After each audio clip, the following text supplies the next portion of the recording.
평가원 시험에서도 항상 어려운 문제 5개를 꼽아봐라 하면 문장 삽입은 빠지지 않는 유형 중 하나입니다. 정답률이 정확하게도 26%죠. 왜 이렇게 많이 틀리냐? 처음부터 끝까지 다 꼼꼼하게 읽고 계셨을 겁니다. 읽지 마세요. 문장 삽입 핵심은 라는 거를 반드시 잊지 마십시오. 평가원은 실제로 어떻게 문제를 풀어라라고 명확하게 제시를 하고 있습니다. 교육과정 평가원 수능 매뉴얼에서 다양한 소재의 글을 읽으면서 글의 핵심 내용을 파악하시고 여기 핵심 내용에 무슨 관계? 전후관계 및 인과관계를 파악하는 연습이 효과적이다 라고 하고 있습니다. 다시 한번 얘기합니다. 전후관계랑 인과관계를 파악하는 연습이 효과적이래. 아니, 대한민국은 사교육에 미친 나라야. 근데 여기서 효과적이다 라는 워딩을 썼어. 그 말은 빈칸 문장을 기준으로 앞과 뒤에 대한 관계 파악과 원인과 결과를 반드시 보란 얘기예요. 네, 평가원은 이렇게 얘기합니다. 지문의 전체를 꼼꼼히 다 읽는 것이 중요하지 않다. 다 읽지 마라. 두 번째, 당신한테 묻고자 하는 것이 무엇인지 파악하는 것이 가장 중요하다. 여러분들 빈칸 추론 나왔을 때 문제를 처음부터 끝까지 다 읽으시려고 자꾸 시도하시면 아무것도 안 됩니다. 정보량이 너무 많고 나에게 실제로 요구하고자 하는 정답 포인트가 뭔지를 갈피를 잃어버리기 때문에 내가 뭘 골라야 될지 잘 모른단 말이지.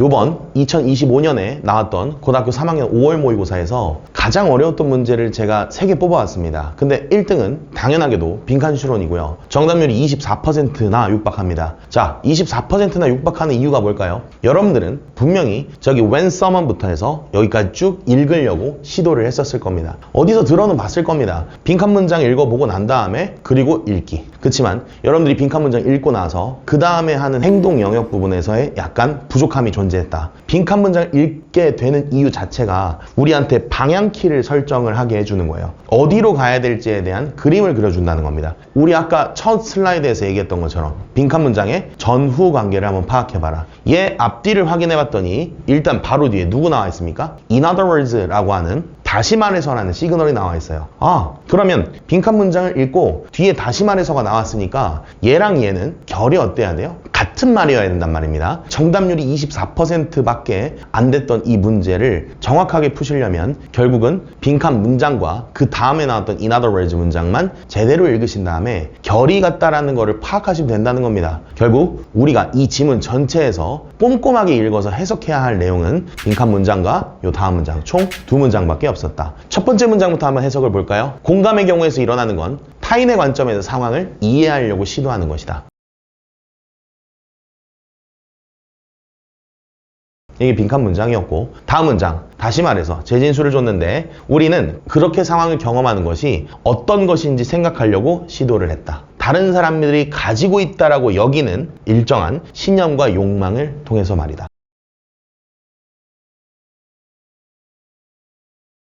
그러면 타인의 관점에서 보겠다는 얘기를 계속하고 있고 타인의 관점에서 이해하려고 한다라고 합니다. 핵심은 타인의 관점에서 경험하고 생각한다라고 하는 것이죠. 그래서 빈칸 문장과 뒷문장의 핵심 정보는 같아야 한다라는 전후관계 파악이 사실 문제풀이의 메인 키워드였다라고 보시면 될 것 같아요. 그래서 선택지를 한번 보려고 하는데 지금 문장 내에서 타인의 관점에서 경험하고 이해하는 것에 라는 정보의 손실이 있으면 안 된다라는 겁니다. 정답은 4번이 되겠죠. Without losing sight of this being experienced by the other. 타인에 의해서 경험할 수 있는 것에 대한 시야를 잃지 않고 방금 우리가 봤었던 핵심 정보 이 친구랑 같은 맥락이다라고 보시면 되겠죠. 사실 어렵지 않죠. 이렇게만 보면 어렵지 않습니다. 그럼 여러분 제가 빈칸 추론에서 여러분들한테 드릴 수 있는 팁은 빈칸 문장을 꼭 반드시 꼼꼼하게 읽으십시오. 이게 첫 번째 원칙입니다. 무엇을 묻고 어떤 소재를 다루는지에 대한 파악이 반드시 되셔야 된다. 두 번째, 빈칸 문장을 읽고 앞에 문장과 뒷 문장의 흐름 관계를 파악해 보십시오. 이게 아무래도 언어 계열 과목이다 보니까 말을 하면서 중간에 흐름 플로우가 갑자기 바뀌는 경우는 존재하지 않아요. 그럼 갑자기 바뀔 때는 언제를 얘기할까요? 역접이 나오거나 대조의 상황이 나올 때는 내용 흐름이 바뀔 수가 있겠죠. 하지만 그런 상황을 제외하고는 플로우는 그대로 이어갈 수밖에 없다. 그래서 빈칸 문장 전후를 파악하시면 지금처럼 어려운 문제는 쉽게 해결이 가능하다. 아셨죠?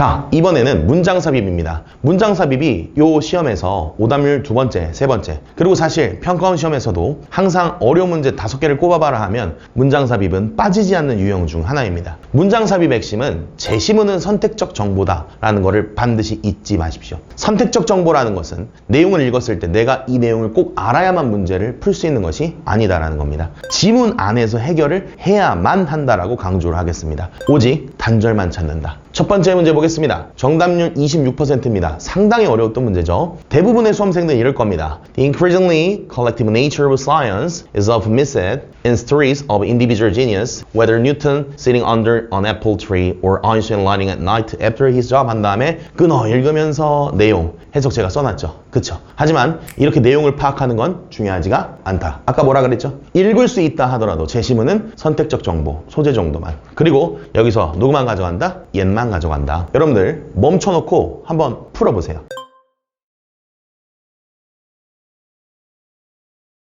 풀어보셨죠? 그럼 저는 제가 어떻게 푸는지를 그림을 한번 그려드릴게요. 그리고 실질적으로 요번에 본 이 시험에서도 이렇게 선택지를 기반으로 앞뒤만 확인하면 된다는 것을 입증을 하겠습니다. 지금 현재 5번 선택지를 기준으로 앞뒤 문장이 서로 어떤지 보겠습니다. 이렇게 사람 이름이 나왔을 때 결국 얘가 얘기하는 이 정보 대절 뒤부터 확인해 봤더니 Free and ingenious exchange of the region of our particular sentiments 라고 하는데 우리의 서로의 의견들을 이렇게 교환하는 것이 최고의 방법이다. 뭐에 있어서? 진실을 찾고 우리의 지식을 개선하는 데에 있어서 말이다. 지금 그러면 5번 선택지 앞에서 얘기하는 것은 우리 서로 의견을 교류하며 나누는 것이 최고의 방법이다 라고 지금 이 글은 얘기를 하고 있습니다. 5번 앞의 문장만요. 5번 뒤의 문장 볼까요? 우리가 더 많이 알수록 우리는 조금 더 집단적인 과학을 더 look dependent on network of collaborator 다 자꾸 결합하고 교류하려고 할 거다. 질문 드립니다. 우리가 더 알면 할수록 집단과학을 보면 의존하게 된다고 합니다. 이걸 선호한대요.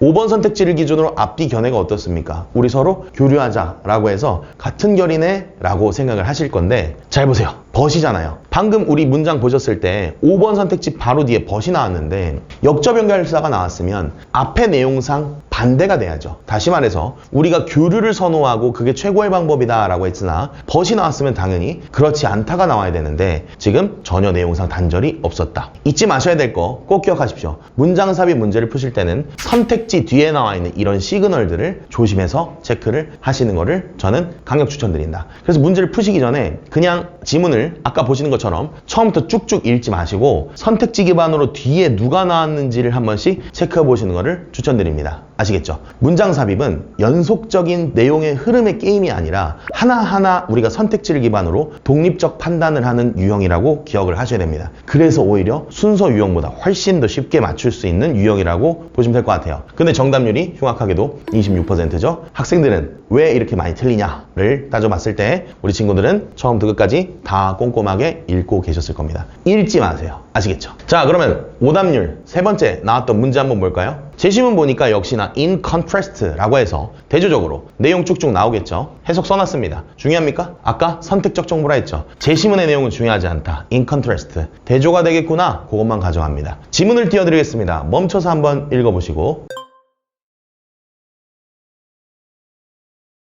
되셨죠? 자, 그러면 제가 정답이 되는 포인트 아까랑 똑같습니다. 선택지를 기반으로 앞뒤가 어떻게 달라지는지를 한번 같이 볼게요. 지금 2번 선택지 보시면 앞에 문장 보겠습니다. 우리는 충분한 컨센서스, 합의가 있었다. 합의를 한다는 것은 의견에서 우리 다 합치를 하고 다양한 점은 없는 거고 같은 견해의 결이다라고 보셔야겠죠. 되십니까? 근데 2번 선택지 볼까요? There are benefits to stressing. 강조하는 것에 대해서 이점이 있다. 뭘 강조합니까? What divides us. 우리를 나누는 것에 강조하는 것이 이점이 있대. 다시 말해서 의견이 하나로 가는 게 아니라 서로 달라지는 것에 강점이 있다라고 얘기를 하고 있죠. 앞뒤 내용 서로 어떻습니까? 완전 반대가 되네요. 앞의 내용에서는 하나가 되는 거, 컨센서스가 되는 게 되게 중요했는데 뒤에서는 divide us, 우리를 나누는 것의 강조가 중요했다라고 얘기하고 있죠. 정답 몇 번입니까? 2번이 되겠습니다. 어떤 생각이 드십니까? 정답률이 24, 26, 28 정도면은 진짜 어려운 문제라고 보시면 됩니다. 흔히 소위 말하는 영어에서 킬러 문제라고 할 수 있는데 킬러입니까? 지금 세 문제를 풀 때 공통점이 하나 있었습니다. 제가 문장을 하나하나 다 이해해야만 답을 고를 수 있는 문제 메타들이 아니었다라는 점. 우리 꼭 기억합시다. 빈칸 추론은 앞에는 뭐가 나왔는지 확인하고 뒤에도 뭐가 나왔는지 확인하고 그 다음 빈칸 문장 꼼꼼히 읽으시고 전후관계와 인과관계를 파악하시는 거. 이게 3점짜리 빈칸의 핵심 내용이다 라는 거. 두 번째, 문장 삽입은 선택지를 기준으로 독립적 판단이다. 제시문은 중요하지가 않다. 힌트가 있는지 없는지 정도만 파악하시고 힌트라 함은 연결사의 흐름을 얘기합니다. 역접이 나오든 대조가 나오든. 근데 그것과 상관없이 지문에 나와 있는 소재, 제시문에 나와 있는 소재를 여러분들이 꼼꼼히 내용을 이해하시면서 읽으실 필요가 없다. 문장 삽입은 쓰기 유형이기 때문이다. 그래서 전체 흐름을 따지지 마시고 선택지 기반으로 앞뒤가 달라지는지 정도만 확인하시면 문제풀이는 크게 어렵지 않으실 겁니다. 되셨죠? 지금처럼 빈칸 추론, 문장 삽입 공부하시는데 큰 도움이 되셨으면 좋겠습니다. 다음 영상에서 뵙겠습니다.